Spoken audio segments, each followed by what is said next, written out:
do capítulo 3 de Daniel, nós vamos pensar sobre o tema Prova de Fogo, lições fundamentais na escola da provação. Diz assim então a palavra de Deus: o rei Nabucodonosor fez uma imagem de ouro que tinha 60 côvados de altura e 6 de largura. Levantou-a no campo de Dura, na província da Babilônia. Então o rei Nabucodonosor mandou ajuntar os sátrapas, os prefeitos, os governadores, os juízes, os tesoureiros, os magistrados, os conselheiros e todos os oficiais das províncias para que viessem à consagração da imagem que o rei Nabucodonosor tinha levantado. Então se juntaram os sátrapas, os prefeitos, os governadores, os juízes, os tesoureiros, os magistrados, os conselheiros e todos os oficiais das províncias para a consagração da imagem que o rei Nabucodonosor tinha levantado. Estavam em pé diante da imagem que Nabucodonosor tinha levantado. Nisto o arauto apregoava em alta voz: ordena-se a vós outros, ó povos, nações e homens de todas as línguas, no momento em que ouvirdes o som da trombeta, do pífaro, da harpa, da cítara, do saltério, da gaita de foles e de toda sorte de música, vos prostrareis e adorareis a imagem de ouro que o rei Nabucodonosor levantou. Qualquer que se não prostrar e não adorar será no mesmo instante lançado na fornalha de fogo ardente. Portanto, quando todos os povos ouviram o som da trombeta, do pífaro, da harpa, da cítara, do saltério e de toda sorte de música, se prostraram os povos, nações e homens de todas as línguas e adoraram a imagem de ouro que o rei Nabucodonosor tinha levantado. Ora, no mesmo instante, se achegaram alguns homens caldeus e acusaram os judeus. Disseram ao rei Nabucodonosor: ó rei, vive eternamente. Tu, ó rei, baixaste um decreto pelo qual todo homem que ouvisse o som da trombeta, do pífaro, da harpa, da cítara, do saltério, da gaita de foles e de toda sorte de música, se prostraria e adoraria a imagem de ouro. E qualquer que não se prostrasse e não adorasse seria lançado na fornalha de fogo ardente. Há uns homens judeus que tu constituíste sobre os negócios da província da Babilônia, Sadraque, Mesaque e Abdenego. Estes homens, ó rei, não fizeram caso de ti. A teus deuses não servem, nem adoram a imagem de ouro que levantaste. Então Nabucodonosor, irado e furioso, mandou chamar Sadraque, Mesaque e Abdenego. E trouxeram a estes homens perante o rei. Falou Nabucodonosor e disse-lhe: é verdade, ó Sadraque, Mesaque e Abdenego, que vós não servis a meus deuses, nem adorais a imagem de ouro que levantei? Agora, pois, estáis dispostos, e quando ouvirdes o som da trombeta, do pífaro, da cítara, da harpa, do saltério, da gaita de foles, prostrai-vos e adorai a imagem que fiz. Porém, se não a adorardes, sereis no mesmo instante lançados na fornalha de fogo ardente. E quem é o Deus que vos poderá livrar das minhas mãos? Responderam Sadraque, Mesaque e Abdenego ao rei: ó Nabucodonosor, quanto a isto não necessitamos de ti responder. Se o nosso Deus a quem servimos quer livrar-nos, ele nos livrará da fornalha de fogo ardente e das tuas mãos, ó rei. Se não, fica sabendo, ó rei, que não serviremos a teus deuses, nem adoraremos a imagem de ouro que levantaste. Então Nabucodonosor se encheu de fúria e, transtornado o aspecto do seu rosto, contra Sadraque, Mesaque e Abdenego, ordenou que se acendesse a fornalha 7 vezes mais do que se costumava. Ordenou aos homens mais poderosos que estavam no exército que atassem a Sadraque, Mesaque e Abdenego e os lançassem na fornalha de fogo ardente.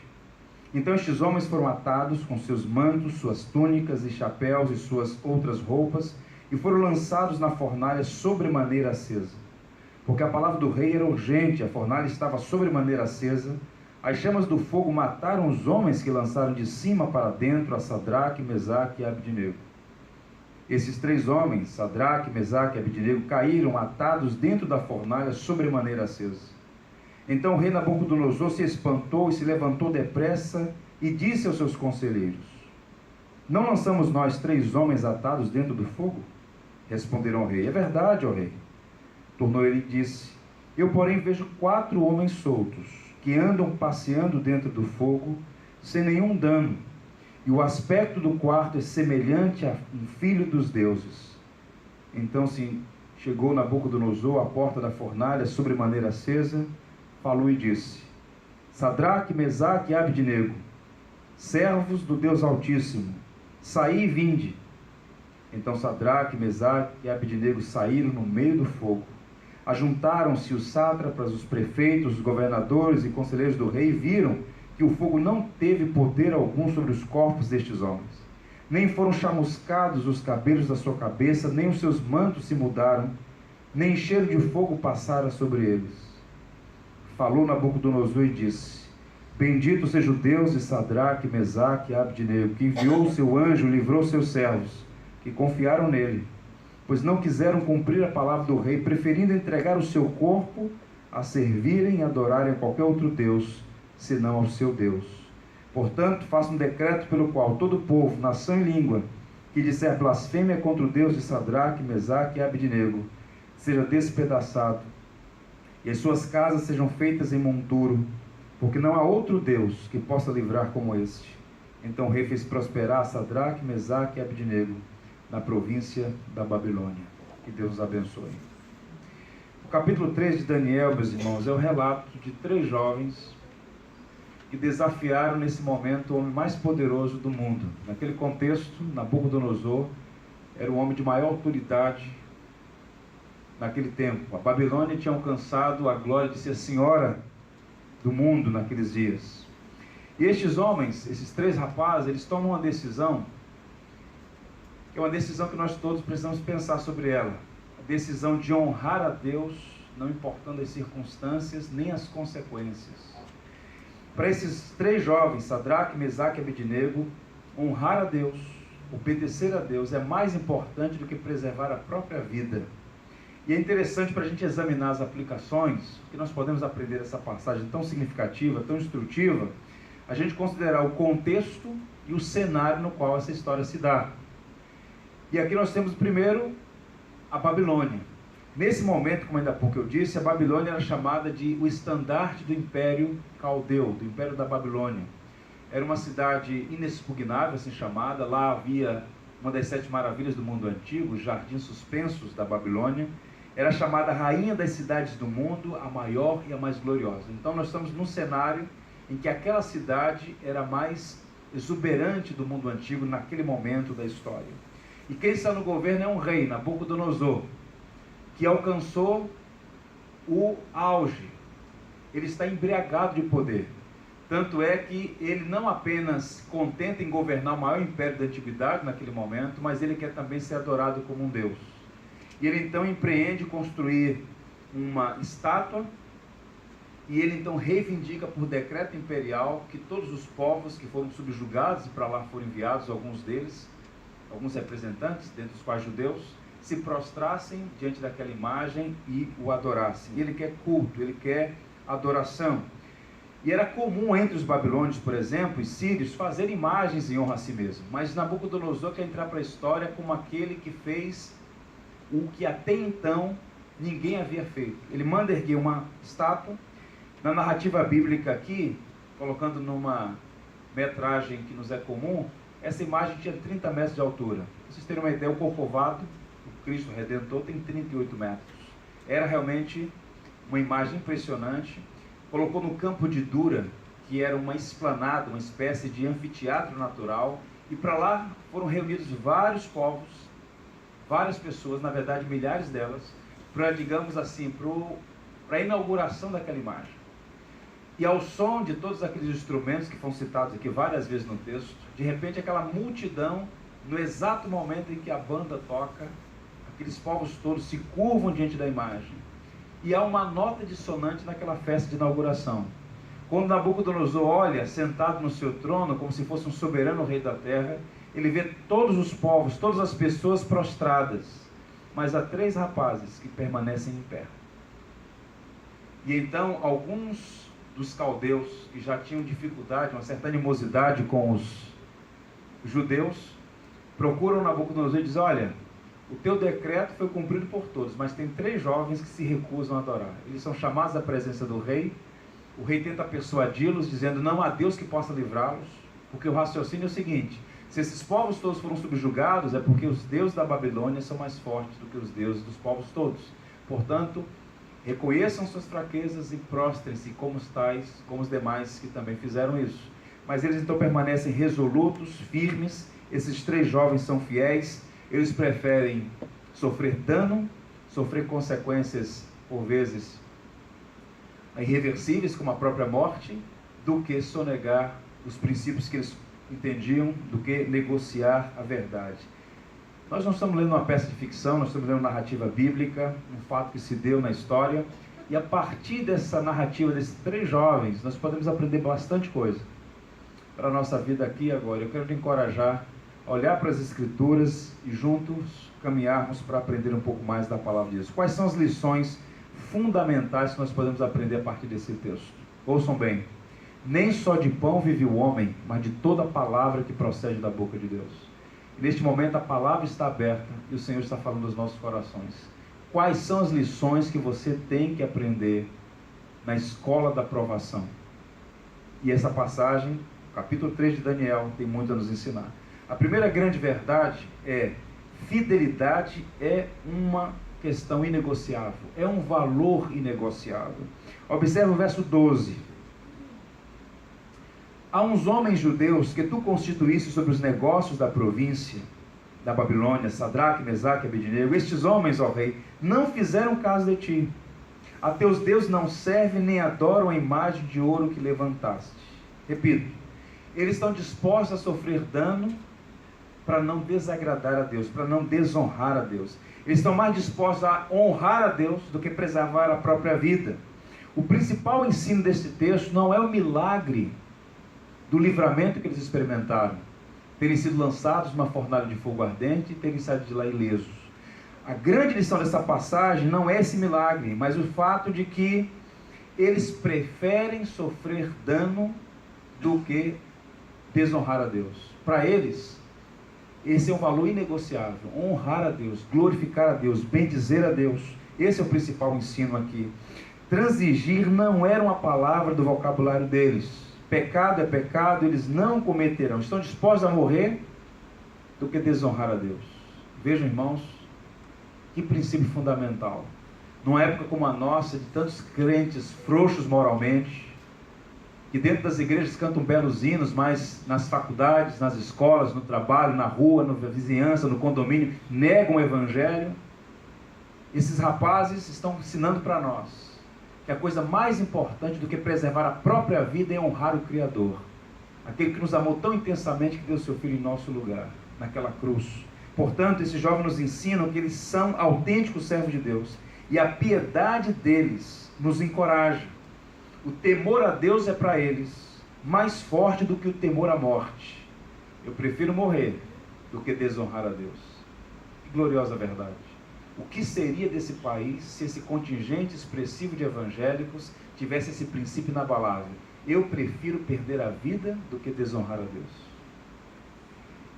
Alguém comentando essa passagem, um teólogo holandês, disse assim: Sadraque, Mesaque e Abednego temiam a Deus, o Senhor, mais do que todos os tormentos do rei tirânico, e preferiram sofrer uma morte temporal e permanecer com seu Deus a abandoná-lo. Eles nos ensinam isso aqui. Honrar a Deus é mais importante do que preservar a própria vida. E aqui uma aplicação para nós, aqui e agora. E a aplicação que eu diria é a seguinte: Deus permite a fornalha da perseguição para testar a fidelidade dos seus servos. Possivelmente muitos outros judeus transigiram, se curvaram, se prostraram, a fim de preservar a própria vida. Mas a narrativa do profeta Daniel levanta esses 3 rapazes como uma referência para a nossa fé, porque eles servem para nós como um exemplo dessa inabalável postura de não transigir diante daquilo que não pode ser negociado. A nossa fé, o desejo inabalável de honrar a Deus, não importam as consequências nem as circunstâncias. Na história de Israel, o povo de Deus sempre foi provado e muitas vezes reprovado. Aqui tem 3 jovens sendo provados e no final foram aprovados. Portanto, esse princípio ele deve estar diante de nossos olhos. Deus permite a fornalha da perseguição para testar a fidelidade dos seus servos. E que tipo de fornalha, por vezes, é usada para testar nossa fé? Desprezo, isolamento. Numa sociedade como a nossa, em que as bandeiras da tolerância são erguidas todos os dias, mas ninguém tolera a fé cristã, os cristãos, como diz Roger Scruton, o único preconceito ainda tolerado no mundo de hoje é o preconceito contra os cristãos. Quantos sofrendo todo tipo de chacota nos mais variados ambientes, e alguns, para não ficar mal, para não ficar isolado, acabam negociando aquilo que não pode ser negociado. Esses jovens estão dizendo: eu prefiro a morte do que desonrar a Deus. Muitos jovens e muitos cristãos hoje são tentados a ceder os valores do mundo para não serem envergonhados.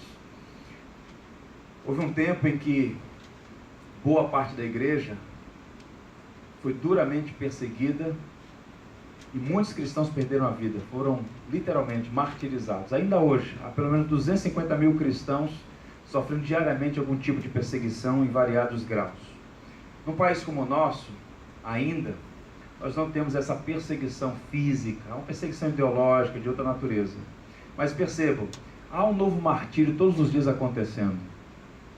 Todos os dias nós temos que escolher se vamos honrar a Deus e sofrer alguns prejuízos por conta disso, ou se vamos preservar a nossa vida e nossos interesses em detrimento do princípio de honrar a Deus sobre todas as coisas.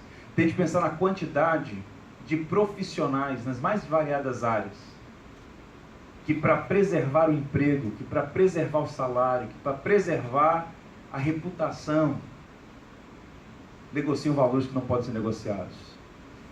Esses rapazes preferem morrer do que desonrar a Deus.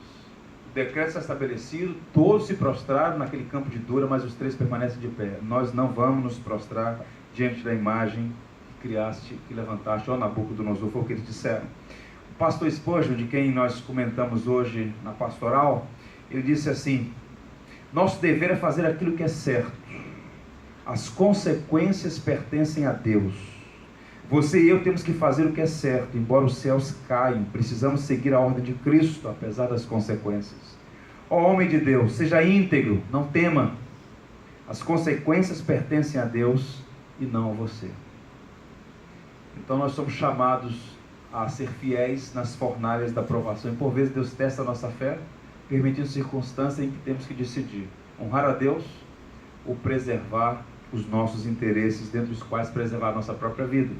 Deixa eu lhes mostrar uma foto de um homem chamado Joseph Thom. Esse homem que cunhou essa frase aí: Senhor, sua arma é sua maior arma é matar, a minha maior arma é morrer, foi um pastor batista que viveu ali no leste europeu, nos dias do regime totalitário comunista da União Soviética. E esse homem foi extremamente usado por Deus na década de 70, apesar de todas as dificuldades, na Europa Oriental. Esse homem foi poderosamente usado por Deus. Só para vocês terem uma ideia, na década de 70, entre os anos 74 e 76, ele batizou 650 pessoas em um ano, no espaço de 2 anos. No ano seguinte, 850 pessoas. Deus estava usando ele poderosamente. Ele recebeu toda a perseguição do regime comunista, ele seguia pregando o evangelho. Até que ele foi colocado contra a parede e tentaram pressioná-lo: ou você para de pregar, ou você vai sofrer as consequências. Ele então usou essa frase: Senhor, sua maior arma é matar, minha maior arma é morrer. Em outras palavras, ele sabe, Joseph Thom, que a morte não é o ponto final para o cristão. A morte não é o fim da existência. A morte é a separação temporária do corpo e da alma. O corpo jaz na sepultura, aguardando a ressurreição, e a alma já segue uma destinação. De modo que aquele homem está dizendo o seguinte: vocês podem me matar, mas eu não vou deixar de pregar o evangelho. Ou seja, isso é um princípio resoluto, firmeza. Dificilmente nós experimentaremos uma provação dessa natureza. Ou você nega Cristo, ou você vai perder a própria vida. Mas outros tipos de testes estamos passando diariamente. E eu oro para que tenhamos a firmeza de honrar a Deus, mesmo se isso nos trouxer prejuízo. Jesus disse assim: ouçam as palavras do Senhor: porque aquele que quiser salvar a sua vida, perdê-la. E quem perder a sua vida por amor de mim, achá-la. Esse é o mistério de Cristo. Se você quiser preservar a sua vida, você vai perder no final das contas. Ele chegou a dizer: não temam quem pode tirar a sua vida, Temam aquele que tira a vida e lança a alma no inferno. É mais importante temer a Deus do que os homens. E o Cristo ressurreto disse à igreja lá em Apocalipse: ser fiel até a morte e dar-te-ei a coroa da vida. Disse isso a uma igreja perseguida. Vamos repetir? Ser fiel até a morte e dar-te-ei a coroa da vida. Que palavra! Não é fácil, mas essa é uma vocação. Ser fiel a Cristo, honrar a Cristo, onde quer que estejamos. Esse é um princípio inalienável. Segunda grande verdade aqui. Segundo, Deus é soberano sobre as circunstâncias. Observem o verso 21. Então estes homens foram atados com seus mantos, as suas túnicas e chapéus e suas outras roupas, e foram lançados na fornalha sobremaneira acesos. Está aqui Nabucodonosor, embriagado de poder, furioso, um homem perverso, com seu orgulho ferido. Quando ele percebe o espírito resoluto de 3 jovens, muito jovens, mas com a profunda convicção de que só o Senhor é Deus e que só Ele é digno de ser louvado, quando Nabucodonosor percebe que não pode persuadi-los, ele fica injuriado. O texto vai dizer que o seu rosto ficou transtornado contra aqueles rapazes.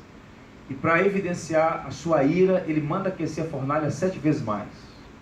Ele manda puni-los para que aquela rebeldia fosse punida de modo exemplar, para que ninguém mais ousasse rebelar-se contra o decreto dele, do imperador. E essa fornalha mencionada aqui, possivelmente era um grande caldeirão, a ponto, ou grande o suficiente para que pelo menos 4 pessoas pudessem passear, caminhar ali dentro. E o texto vai dizer que aquela fornalha foi acesa sobremaneira, e a intensidade do calor foi tão grande, que aqueles homens fortes que ataram os jovens e lançaram na fornalha foram mortos por conta da intensidade do calor. E o que presenciaram a cena, viram os 3 rapazes sendo lançados. O texto vai dizer que eles foram lançados atados. E de repente Nabucodonosor olha e vê agora não mais 3, mas 4 homens, estão soltos, passeando na fornalha acesa. A narrativa está no verso 24 e 25. Então o rei Nabucodonosor se espantou, se levantou depressa e disse aos seus conselheiros: não lançamos nós 3 homens atados dentro do fogo? Responderam ao rei: é verdade, ó rei. Tornou ele e disse: eu porém vejo 4 homens soltos, que andam passeando dentro do fogo sem nenhum dano. E o aspecto do quarto é semelhante a um filho dos deuses. Deus não livrou seus servos daquela provação, mas os preservou na provação. E aqui é um princípio interessante. Deus não nos livra dos problemas, mas nos problemas. Ele caminha conosco, é o que o texto está dizendo aqui para nós. Aquele fogo, aquela fornalha não era para destruir os jovens, os fiéis servos de Deus. Era para prová-los. Deus é o nosso Pai, soberano.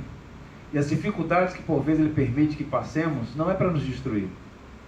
É, segundo Pedro, para que sejamos participantes da sua natureza divina. Porque o fogo tem o poder de expurgar aquilo que é impuro.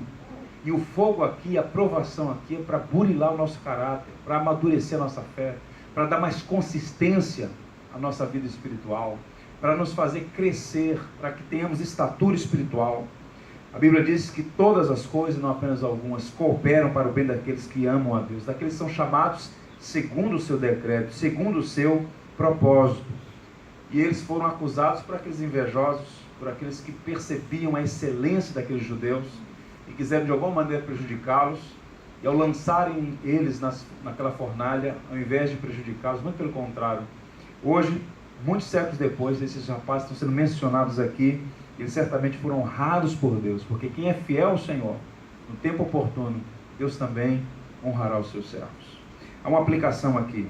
É no meio da provação que experimentamos livramento.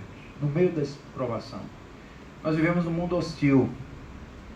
Eu sou sempre sendo questionado, perguntado sobre por que tanta perseguição contra os cristãos. Se fala muito em liberdade, liberdade de expressão, liberdade de consciência. Há muitos paladinos que argumentam na televisão, com aquele ar de intelectualidade, falando sobre Estado laico, direito de crença, professar sua fé, mas não há um povo mais perseguido durante todo esse tempo do que os cristãos. Na Coreia do Norte, por exemplo, ninguém sabe ao certo, por conta do fato de ser um país restrito, o mais restrito do mundo. A Portas Abertas sugere que há pelo menos 400 mil cristãos trabalhando em campos forçados. Ninguém fala uma palavra. Jesus disse assim: se odiaram a mim, odiarão a vocês também. Não pode haver amor do mundo em relação à igreja. Todas as vezes que a igreja cumpre a sua vocação de ser luz do mundo e sal da terra, de proclamar o evangelho, de ser um arauto da verdade, ela será duramente perseguida. E aqueles rapazes, eles estão incomodando porque eles são luz no meio daquela escuridão. E eles tentaram de alguma maneira sufocar a fé deles, mas eles permaneceram firmes. No meio daquela provação, eles experimentaram um grande livramento. Deus não livrou os rapazes daquela fornalha, mas caminhou com eles ali. É no meio da provação que nós experimentamos a presença de Deus, a graça dele sobre nós. Observe o que diz o profeta Isaías. Eu gosto muito dessa passagem. Quando passarem pelas águas, eu serei contigo. Quando pelos rios, eles não te submergirão. Quando passares pelo fogo, não te queimarás, nem chama arderá em ti. Essa expressão quando indica que vai acontecer. Não sabemos exatamente o momento, mas quando você passar, indica que você vai passar por dias difíceis. E aqui a metáfora é água, fogo. Você será livrado, receberá livramento. Você experimentará uma graça especial para passar pela provação. E agora observe como Deus é glorificado. Que o propósito em tudo isso é que o nome do Senhor seja glorificado. No verso 15, Nabucodonosor diz assim: e quem é o Deus que vos poderá livrar das minhas mãos? É a pergunta dele. Agora observe o verso 28.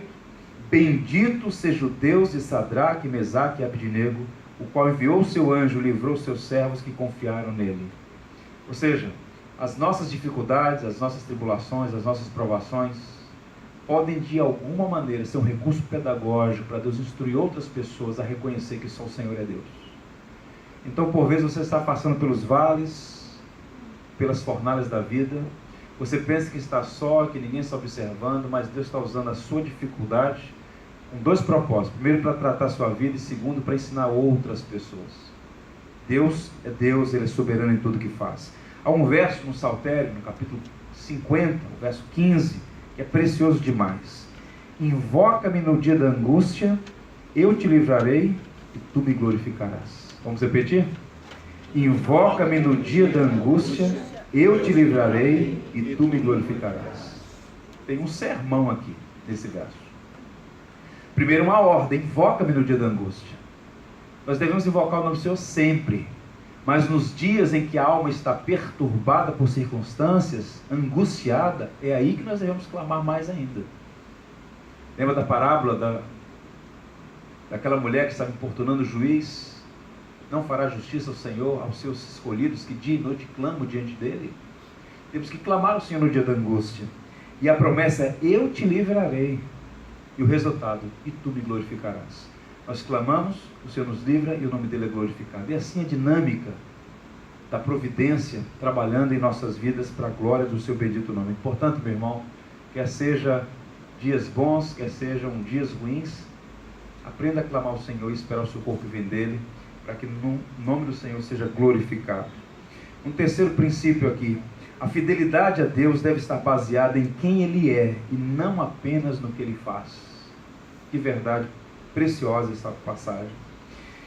A fidelidade a Deus deve estar baseada em quem Ele é e não apenas no que Ele faz. Observe a linguagem desses rapazes, como é uma linguagem profundamente teológica, ancorada nas Escrituras. Eles não dizem: nós vamos servir a Deus se Deus nos der alguma coisa. Eles não estão negociando com Deus. Eles sabem que Deus é soberano, pode permitir e até enviar circunstâncias adversas. Não temos todas as respostas. Mas olha a linguagem que eles usam, respondendo a Nabucodonosor, que estava tentando persuadi-los. Verso 17 e 18. Se o nosso Deus, a quem servimos, quer livrar-nos, Ele nos livrará da fornalha de fogo ardente das tuas mãos, ó rei. Se não, fica sabendo, ó rei, que não serviremos a teus deuses, nem adoraremos a imagem de ouro que levantaste. O que é que eles estão dizendo? Deus é soberano. Se Ele quiser, nos livrará. Se não quiser, fica sabendo, nós não vamos nos prostrar diante da imagem que você levantou. Em outras palavras, Deus é glorificado, Deus é honrado, Deus é enaltecido. Essa fidelidade daqueles rapazes em relação ao Senhor não está baseada no que Deus pode fazer, mas naquilo que Deus é. Isso faz toda a diferença. Eles serviam a Deus por causa do caráter de Deus. E é impressionante a quantidade de pessoas que, passando por dificuldades, por problemas reais, dolorosos, difíceis, começam a ficar lamuriando contra os céus, murmurando contra os céus, como se Deus lhes devesse alguma coisa. Nós amamos a Deus não é porque Ele faz algumas coisas por nós, porque tudo que Deus faz a nós é um sinal da sua graça, mas nós devemos obediência a Ele, fidelidade, honra a Ele, porque Ele é Deus, Ele é o Criador, e tudo que Ele faz é bom, justo e perfeito. Nabucodonosor tenta intimidá-los, dizendo que Deus não pode livrá-los. Ele fala assim: olha, isso não é problema, Deus é soberano, se quiser livrar, benção, se não, vamos permanecer resolutos, não vamos nos prostrar diante da imagem que você levantou. Qual é o ponto aqui e a aplicação? Deus é digno do nosso amor, mesmo quando as circunstâncias conspiram contra o amor dele por nós. Às vezes as circunstâncias são absolutamente tirânicas. Problemas surgem sem nenhum aviso prévio, parece que Deus está contra nós, mas Deus não está contra nós. Se Deus estivesse contra nós, não estaríamos aqui hoje. Deus está a nosso favor, apesar de nós. Então observe que Deus é digno do nosso amor, mesmo quando parece que as circunstâncias estão contra nós, contra o amor de Deus em nosso favor. Eu me recordo, me vem à mente agora uma situação em que Deus deu muita graça a um pastor, numa situação em que ele fez um sepultamento. Por vezes Deus usa um caixão como um púlpito a partir do qual ele prega. E um pastor chegou para fazer uma cerimônia fúnebre, um adolescente, 14 ou 15 anos. E quando ele chega naquela capela, onde a família estava velando o corpo, a mãe do menino vai em direção ao pastor, puxa ele pelo colarinho e diz: pastor, onde estava Deus que permitiu que meu filho de 14 anos morresse de uma forma tão triste? Onde estava Deus? E puxando assim, as pessoas todas espantadas, entendendo a dor de uma mãe que perde um filho.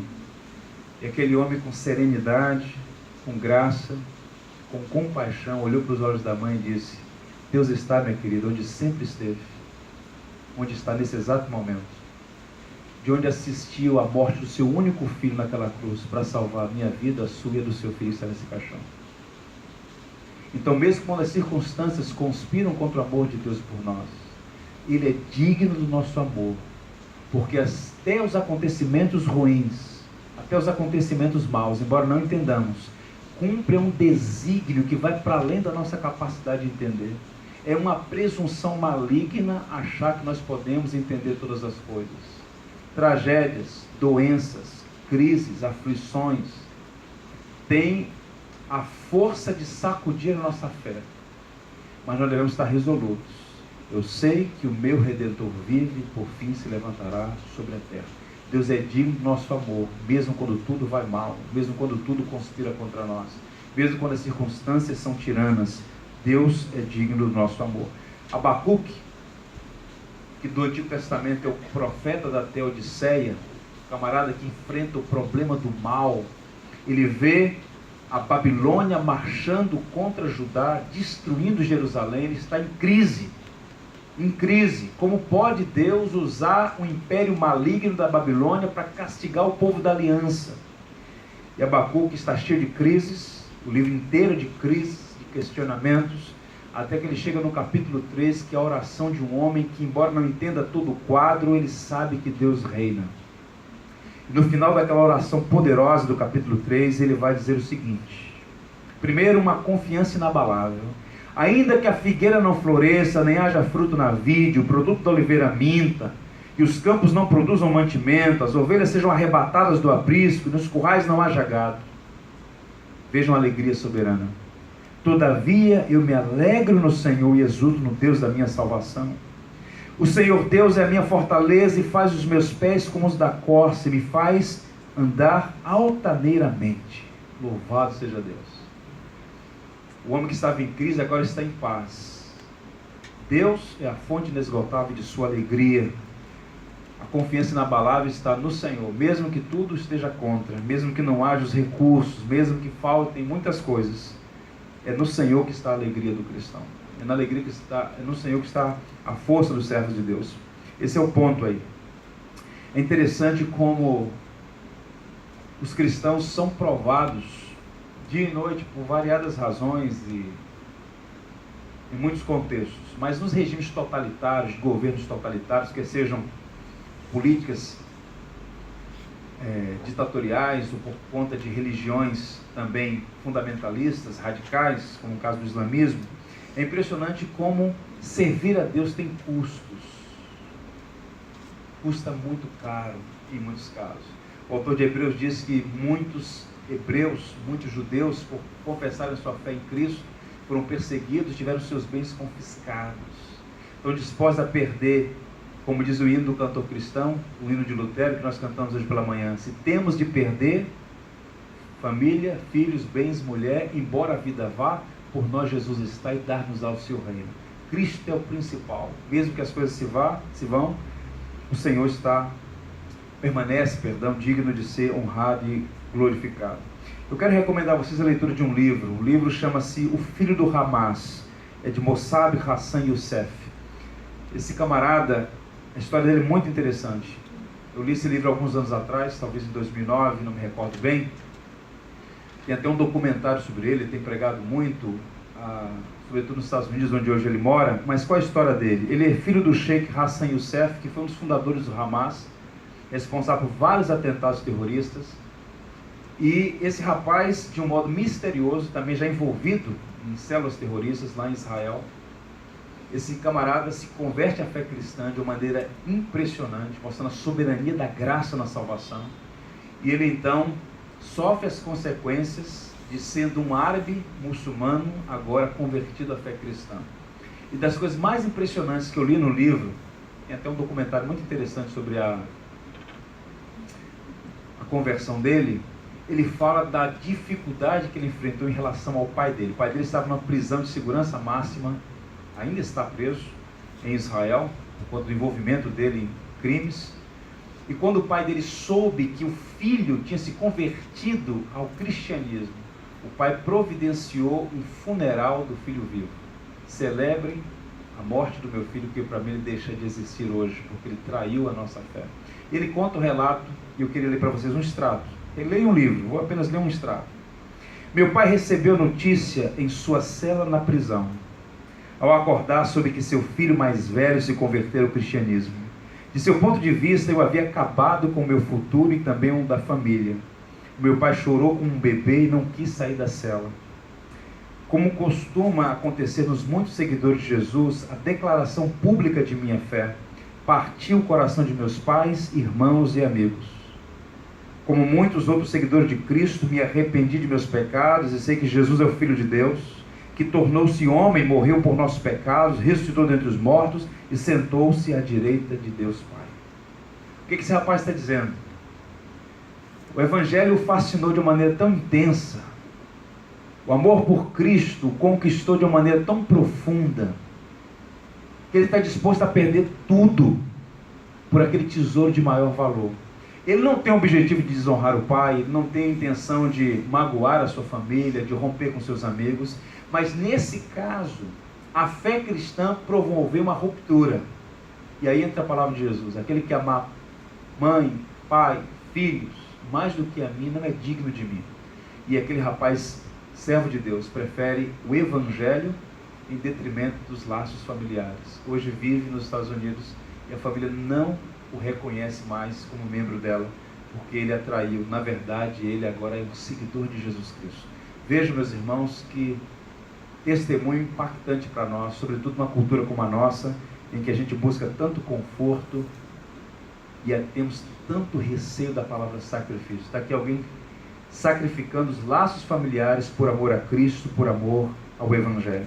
O Salmo 73 diz assim, eu diria que esse é o Salmo de Asaf, a vitória de Youssef. Ainda que a minha carne e meu coração desfaleçam, Deus é a fortaleza do meu coração e a minha herança para sempre. Os que se afastam de ti eis que perecem, tu destrói todos os que são infiéis para contigo. Quanto a mim, bom é estar junto a Deus. No Senhor, Deus põe o meu refúgio para proclamar todos os seus feitos. Quanto a mim, bom é estar junto a Deus.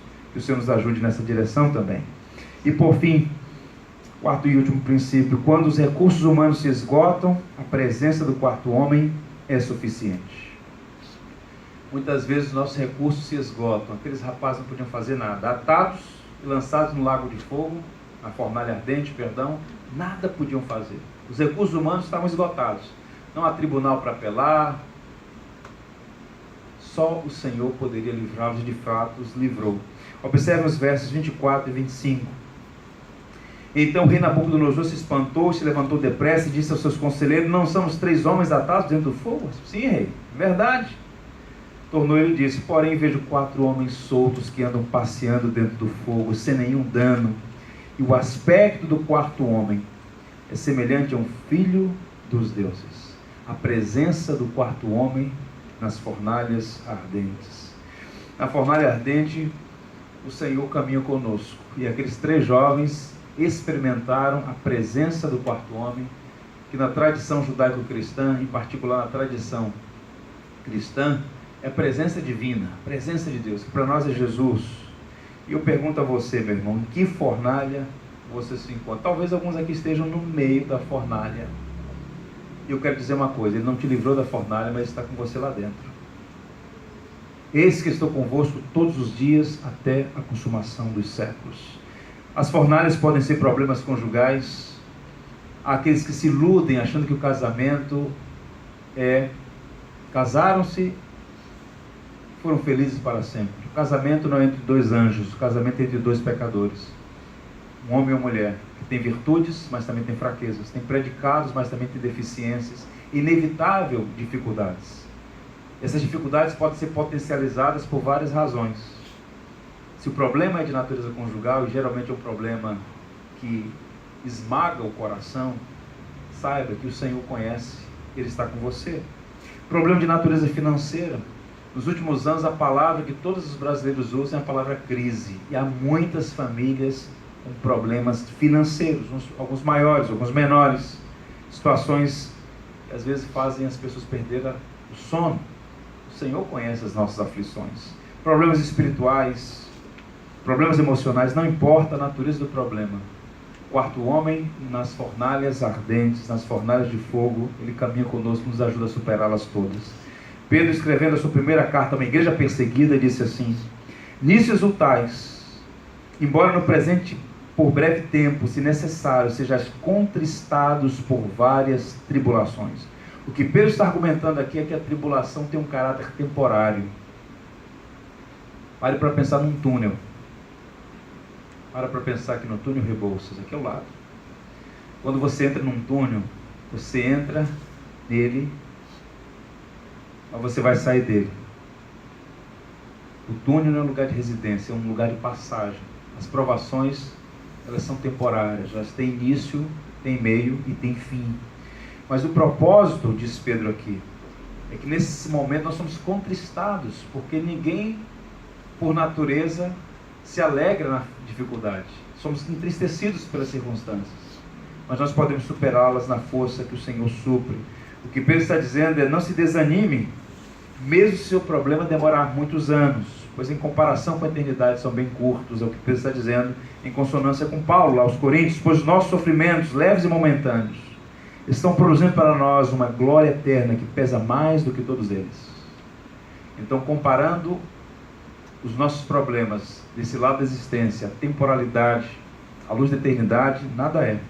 Portanto, vales podem ser temporários se adotamos a atitude certa. O Senhor está comigo, Ele vai me abençoar nessa fornalha ardente. O quarto homem está sempre presente. E a última aplicação aqui é esta: a graça de Deus é suficiente para sustentar os seus servos, dentro ou fora das fornalhas da vida. Você se lembra do apóstolo Paulo? Não sabemos que espinho na carne era aquele, mas ele orou 3 vezes ao Senhor, pedindo que livrasse ele daquele espinho. O Senhor disse: a minha graça te basta. A graça de Deus é sempre suficiente. A graça de Deus é melhor do que a vida, diz o salmista. E nós precisamos olhar para as Escrituras e aprender da palavra de Deus como enfrentar essas dificuldades, essas fornalhas todas que estamos sujeitos a passar. E é bom saber que o Senhor está sempre conosco. O quarto homem desata os nós, passeia conosco no fogo e nos tira de lá para a glória bendita do seu nome. Há um poeta inglês que escreveu vários hinos belíssimos. Ele é um dos nomes mais notáveis da inódia cristã de língua inglesa. Chama-se William Cowper. Em uma das poesias que ele escreveu, muito cantada na Inglaterra, ele disse assim: quando pelo fogo teu caminho passar, minha graça que basta te susterá. A chama que arde não te ferirá, pois meu intento seguro é tua escória queimar, e mais puro teu ouro tornar. Deus nos ama tanto que nos disciplina, a fim de expurgar as escórias do nosso caráter, e nos tornar mais parecidos com Cristo, que é a nossa referência maior. Nós devemos ser conformados à imagem de Cristo, e o melhor recurso que Deus usa para nos fazer participantes da sua santidade são essas provações que burilam o nosso caráter e nos tornam mais parecidos com Jesus. Eu encerro lendo o Salmo 56. Em vindo o temor, hei de confiar em ti. Em Deus, cuja palavra eu exalto. Neste Deus ponho a minha confiança, nada temerei. Vamos repetir? Em vindo o temor, hei de confiar em ti. Em Deus, cuja palavra eu exalto. Nesse Deus ponho a minha confiança e nada temerei. Que o Senhor nos abençoe. Quando estava preparando esse sermão, eu planejei pregar outra mensagem em Malaquias. Hoje à tarde eu entendi que era oportuno falar sobre esse assunto.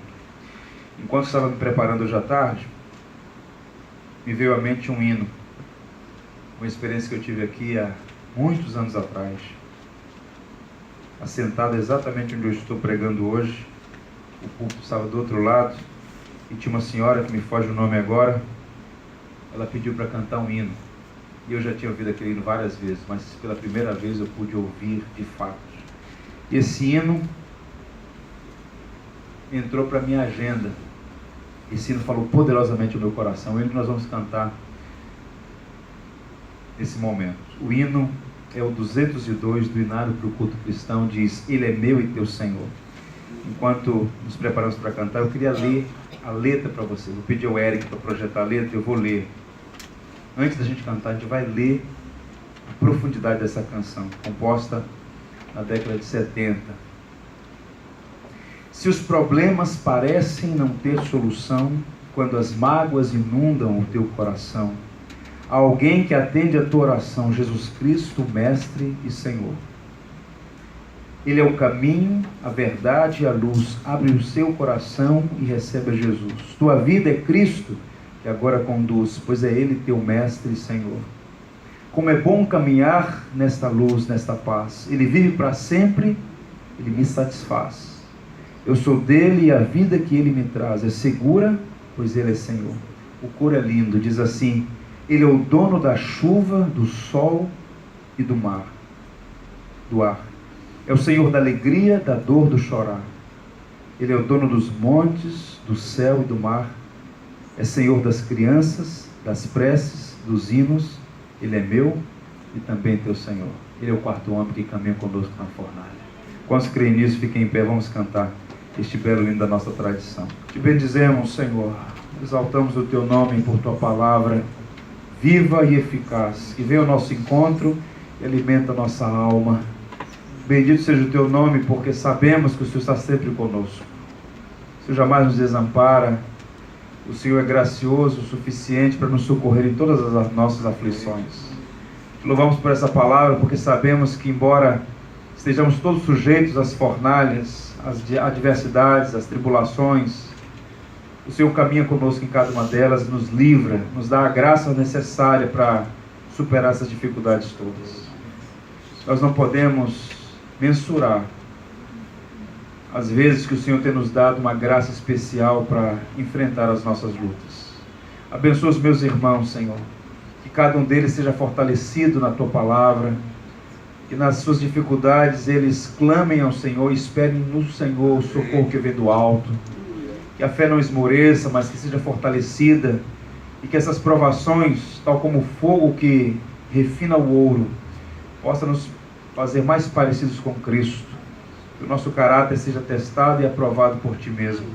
Abençoa essa igreja, Senhor, a fim de que a Tua palavra seja sempre o alimento desta igreja, que ela seja sempre fortalecida nas Escrituras Sagradas, a fim de continuar dando bom testemunho do Evangelho onde quer que estejam os Seus servos. Te louvamos por essa palavra e queremos a Tua bênção para ver mais uma semana sobre os Teus cuidados. Te louvamos porque o Senhor tem sido bondoso para conosco e sabemos que o Senhor jamais desamparará os Seus servos. Fica conosco, Senhor, pois precisamos da Tua graça. Oramos em nome de Cristo, Salvador nosso. Que o amor de Deus, nosso Pai, a graça de Jesus Cristo e a comunhão do Espírito estejam sobre todos aqueles que esperam a graça que vem dos céus, hoje e sempre. Amém. Se os problemas parecem não ter solução, quando as mágoas inundam o teu coração, há alguém que atende a tua oração, Jesus Cristo.